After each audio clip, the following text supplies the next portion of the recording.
This girl never imagined that she would pull an eye out of the water. As soon as she picked it up, the nerves connected to the eyeball rapidly retracted. Then, she saw a corpse. The corpse was clearly decayed, but now it was standing up. Fusher just stood there, watching March, and Fusher's body visibly began to regenerate back to its original form. This was Fusher's 7th resurrection. Fusher was originally a divine being sent to the human world as a ball, and he could transform into anything in existence. Fortunately, he met a human, but not long after, that young man fell ill and passed away. In the wake of death's stimulation, Fusher transformed into the appearance of the young man. Since then, he had carried the spirit of the young man and walked out of the snowy land. Even though he had taken on a human form, he didn't have the young man's memories, nor the thinking abilities of a human. Simply put, he was a corpse. Fusher headed south, dying repeatedly along the way, and continuously resurrecting. The time it took for Fusher's body to regenerate sped up with each death, from 6 days at the beginning to just 6 hours now. Once Fusher fully restored himself, he continued his journey. March, though terrified, followed behind him, because compared to monsters, March would rather escape the fate of being sacrificed. March followed Fusher, curiously asking him various questions, but Fusher ignored her.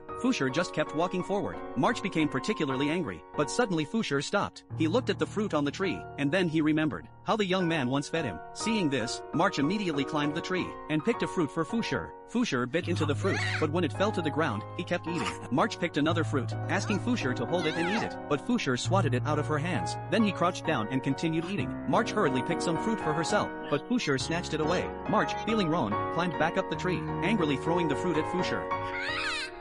Now that Fusher had enough food, his pupils returned to their normal color, and his temper improved. March walked up to him, pinching his chin, and trying to teach him how to speak. Fusher ignored her, lying down and falling asleep. Taking advantage of this, March quickly ate the fruit she had picked. Then, March fell asleep as well, but in her dreams, she saw her sister and friends being used as replacements for her, and they were sent to the Ghost Bear's sacrificial altar, to prevent anyone else from being harmed. March decided to go back and accept her fate. At that moment, Fusher woke up, following closely behind March. He had recognized her as his new master, and no matter how much March tried, she couldn't get rid of him. March felt frustrated, thinking, I'm not Fusher's mother, and yet, dreaming of becoming a mother. March decided in that moment to teach Fusher simple life skills. Curious about his immortality, March found Fusher fascinating. But just then, Arthur found March. March dropped the fruit, apologized to Fusher, and then decided to return and become the sacrifice.